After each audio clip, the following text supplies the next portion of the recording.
नमस्कार, दिन भर की बड़ी खबरों में आपका स्वागत है। मैं हूं शिवानी। आज की खबरों में बात होगी, घोड़े बेचकर सोता रहा चुनाव आयोग, मोदी शाह ने जमकर उड़ाई धज्जियां, विपक्षियों पर ईसी की ताबड़तोड़ कार्रवाई की। वहीं नीतीश ने फिर दिखाई बीजेपी को औकात, मुंह ताकते रह गए मोदी की, और बड़बोली कंगना रनावत और शिवराज सिंह चौहान की बढ़ी मुश्किलें की। इधर पंजाब में केजरीवाल और मोदी में हो गई डील की। वहीं यूपी में सड़कों पर लाखों छात्र, महाराष्ट्र में मजे काट रहे योगी की, और देश भर में फिर पड़ी महंगाई की मार, जनता हुई बेहाल की। इसी के साथ आज दिन भर की सभी बड़ी और प्रमुख खबरों को जानेंगे विस्तार से। उससे पहले एक नजर सुर्खियों पर। 10 राज्यों की 31 विधानसभा, 1 लोकसभा सीट पर उपचुनाव कल। वायनाड में प्रियंका के खिलाफ भाजपा की नव्या, सिक्किम की 2 सीटों पर निर्विरोध हुआ चुनाव। उद्धव के हेलीकॉप्टर की 2 बार तलाशी, बोले मोदी का बैग चेक करो, वहां पूंछ मत झुकाना। ईसी बोला, शाह नड्डा की भी हुई थी जांच। प्रयागराज में 20,000 छात्रों का प्रदर्शन जारी। पूर्व आईपीएस हिरासत में छात्रों ने आयोग के अध्यक्ष की शव यात्रा निकाली। गेट पर लिखा, लूट सेवा आयोग। बटे तो आपका आरक्षण छीन लेगी कांग्रेस। पीएम मोदी महाराष्ट्र में इंडिया अलायंस पर चल रहे उसका ही कार्ड।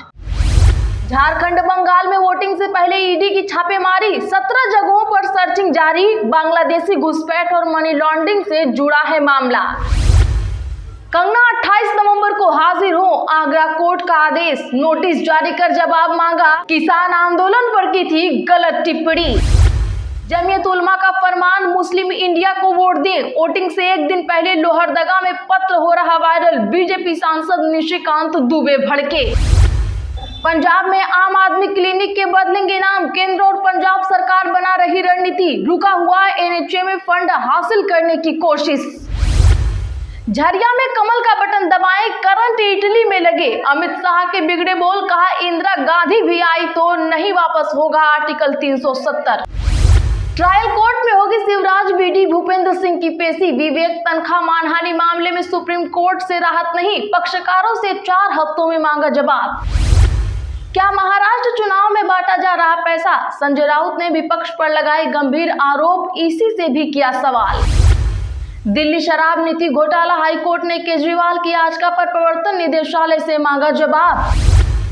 बीजेपी को औकात दिखा रहे सीएम नीतीश। आरजेडी बोली, हॉकी चैंपियनशिप के शुभारंभ में खेल मंत्री। दोनों डिप्टी सीएम का आता पता नहीं, बीजेपी का पलटवार। राजस्थान के जाट नेताओं में जुबानी जंग। बेनीवाल बोले, डोटासरा ने किरोड़ी के पैर पकड़े। दिव्या ने कहा, वोट के लिए हाथ पैर जोड़ रहे हनुमान। भाजपा का नया पोस्टर जारी, अली नहीं बजरंगबली चाहिए। अमेठी में सपा की होर्डिंग, अखिलेश का फियर, भाजपा का अंत नियर। भाजपा नेता राव साहेब दानवे ने तस्वीर खिंचवाते समय व्यक्ति को मारी लात, वीडियो हो रहा वायरल। हरियाणा में कांग्रेस समर्थित चेयरमैन को हटाया। बीजेपी के 12 मेंबरों ने की वोटिंग। पूर्व एमएलए के आने पर मचा बवाल, नारेबाजी कर रहे लोग खदेड़े गए। मनप्रीत बादल और राजा वंडिंग पर इसी का एक्शन। नोटिस जारी कर 24 घंटे में मांगा जवाब। आचार संहिता उल्लंघन का लगा है आरोप। केरल में आईएएस अफसर ने व्हाट्सएप पर हिंदू मुस्लिम ग्रुप बनाया। फोन हैक होने का दावा जांच में गलत मिला, राज्य सरकार ने किया सस्पेंड। अक्टूबर में खुदरा महंगाई दर बढ़कर 6.21% हुई। 14 महीने में पहली बार आरबीआई के दायरे से हुई बाहर। बटेंगे तो लोग नहीं करने देंगे गणपति पूजा, और खतरे में होंगी आपकी बेटियों की सुरक्षा। महाराष्ट्र में योगी का भड़काऊ बयान। एआईएमआईएम नेता जलील अहमद का भाजपा पर निशाना, कहा चुनाव में वोट जिहाद जैसा कुछ नहीं, यह सिर्फ कोरी बयानबाजी। चलिए अब जानते हैं बड़ी और प्रमुख खबरों को विस्तार से। उससे पहले वीडियो को लाइक करें, साथ ही आपसे रिक्वेस्ट, खबरों को आखिर तक जरूर देखें। 10 राज्यों की 31 विधानसभा, 1 लोकसभा सीट पर उपचुनाव कल। वायनाड में प्रियंका के खिलाफ भाजपा की नव्या उतरी। जी हां, बता दें कि झारखंड में पहले फेज की 43 सीटों के साथ ही 10 राज्यों की 31 विधानसभा और केरल की वायनाड लोकसभा सीट पर बुधवार को उपचुनाव होंगे। सिक्किम की 2 सीटों पर 30 अक्टूबर को ही सिक्किम क्रांतिकारी मोर्चा के दोनों प्रत्याशियों को निर्विरोध विजयी घोषित कर दिया गया था। वायनाड लोकसभा सीट पर उपचुनाव राहुल गांधी के इस सीट को छोड़कर छोड़कर रायबरेली सीट चुनने की वजह से हो रहा है। उन्होंने रायबरेली और वायनाड 2 सीटों से चुनाव लड़ा था और दोनों पर ही जीते थे। इन 10 राज्यों में मध्य प्रदेश की 2 सीटों पर, राजस्थान की 7, गुजरात की 1, कर्नाटक की 3, बिहार की 4, सिक्किम की 2, असम की 5, मेघालय की 1, पश्चिम बंगाल की 6, छत्तीसगढ़ की 1 सीट और केरल की 1 विधानसभा सीट पर उपचुनाव होगा। उद्धव के हेलीकॉप्टर की 2 बार तलाशी, बोले मोदी का बैग चेक करो, वहां पूंछ मत झुकाना। दरअसल बता दें कि महाराष्ट्र के पूर्व मुख्यमंत्री और शिवसेना सुप्रीमो उद्धव ठाकरे के हेलीकॉप्टर की 24 घंटे में 2 बार चेकिंग हुई। उद्धव मंगलवार को उस्मानाबाद में ओसा सीट पर प्रचार करने आए थे। इस दौरान चुनाव आयोग के कर्मचारियों ने उनके हेलीकॉप्टर की चेकिंग की। इससे पहले 11 नवंबर को यवतमाल के बनी एयरपोर्ट पर उनके बैग की जांच की गई थी। चुनाव आयोग की कार्रवाई पर उद्धव ठाकरे नाराज हो गए। उन्होंने आज कहा कि पिछली बार जब पीएम मोदी के हेलीकॉप्टर की तलाशी ली गई थी तब ओडिशा में एक अधिकारी को निलंबित कर दिया गया था।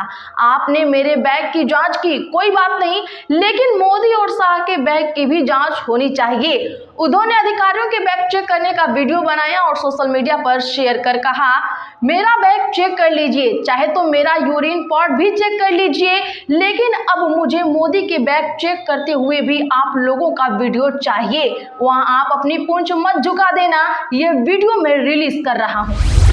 प्रयागराज में 20,000 छात्रों का प्रदर्शन जारी, पूर्व आईपीएस लिए गए हिरासत में। जी हां, बता दें कि प्रयागराज में लोक सेवा आयोग कार्यालय के सामने 20,000 छात्रों का प्रदर्शन दूसरे दिन भी जारी रहा।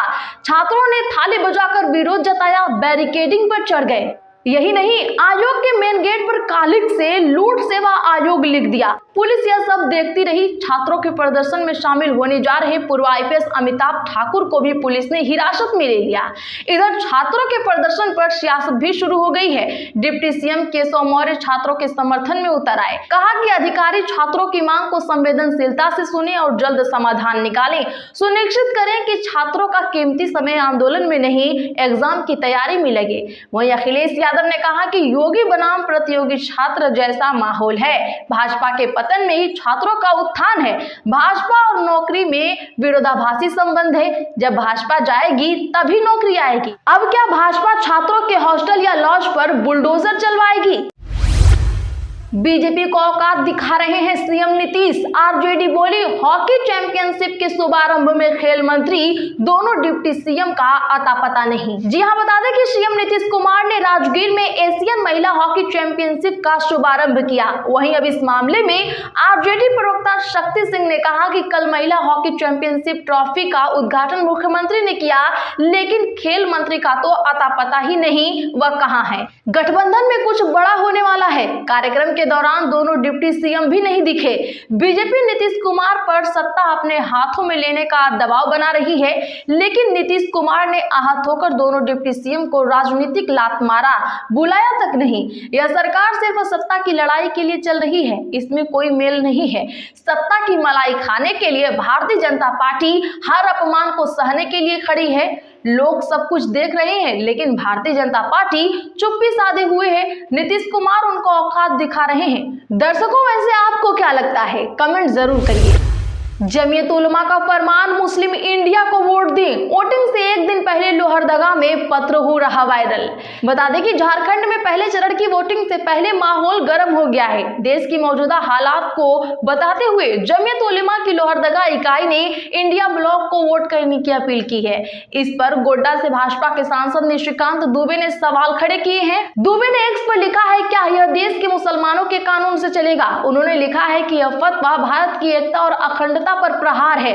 लोहरदगा में कल 13 नवंबर को वोटिंग होगी। जमीयत उलमा ने अपने लोगों को लिखे पत्र में कहा है कि मुसलमानों को एनआरसी, यूनिफॉर्म सिविल कोड, वक्फ बोर्ड कानून लाकर और घुसपैठियों के बहाने डराया धमकाया जा रहा है। पंजाब में आम आदमी क्लिनिक के बदलेंगे नाम। मोदी और केजरीवाल में हो गई डील, रुका हुआ एनएचएम फंड हासिल करने की कोशिश। बता दें कि पंजाब के केंद्र द्वारा रोके गए एनएचएम फंड मिलने की उम्मीद जग गई है। इस विवाद को खत्म करने को लेकर दोनों सरकारों के बीच का रास्ता निकाल लिया गया है। ऐसे में स्ट्रेटजी बनी है कि केंद्र और पंजाब सरकार की 60 से 40 हिस्सेदारी से बने आम आदमी क्लिनिक के नाम बदले जाएंगे, लेकिन जो आम आदमी क्लिनिक खुद सरकार बनाए या किसी व्यक्ति द्वारा दान दी गई इमारत में चल रहे हैं, उनके नाम नहीं बदलेंगे। ट्रायल कोर्ट में होगी शिवराज बीडी भूपेंद्र सिंह की पेशी। विवेक तनखा मानहानि मामले में सुप्रीम कोर्ट से राहत नहीं। जी हां, कांग्रेस नेता और राज्यसभा सांसद विवेक तनखा की मानहानि मामले में केंद्रीय मंत्री शिवराज सिंह चौहान, प्रदेश भाजपा अध्यक्ष वी.डी. शर्मा और पूर्व मंत्री भूपेंद्र सिंह को सुप्रीम कोर्ट से राहत नहीं मिल सकी है। शिवराज सहित तीनों नेताओं को मामले में ट्रायल कोर्ट में पेश होना होगा। तीनों नेताओं ने अपने खिलाफ दायर मानहानि का मामला खारिज करने की मांग करते हुए सुप्रीम कोर्ट में याचिका लगाई थी। सुप्रीम कोर्ट ने जिरह सुनने के बाद विवेक तनखा सहित सभी पक्षकारों को नोटिस जारी कर 4 हफ्तों में जवाब मांगा, लेकिन शिवराज, वी.डी. शर्मा और भूपेंद्र सिंह को चाही गई राहत नहीं दी। अक्टूबर में खुदरा महंगाई दर बढ़कर 6.21% हुई। 14 महीने में पहली बार आरबीआई के दायरे से बाहर। जी हां दर्शकों, बता दें कि अक्टूबर महीने में भारत की खुदरा महंगाई दर सालाना आधार पर बढ़कर 6.21% हो गई। यह पिछले महीने के 9 महीने के उच्चतम स्तर 5.49% से और अधिक है। महंगाई दर में इजाफे का मुख्य कारण खाने पीने की चीजों की बढ़ती कीमतें हैं। अक्टूबर में खुदरा महंगाई दर 14 महीनों में पहली बार यानी अगस्त 2023 के बाद से पहली बार भारतीय रिजर्व बैंक की 6% की टर्नलेस बैंड को पार कर गई है। तो आज के लिए बस इतना ही। ऐसे की बड़ी खबरों के लिए चैनल सब्सक्राइब करें, बगल में घंटे के निशान को भी जरूर दबा लें। वीडियो को लाइक शेयर करना ना भूलें।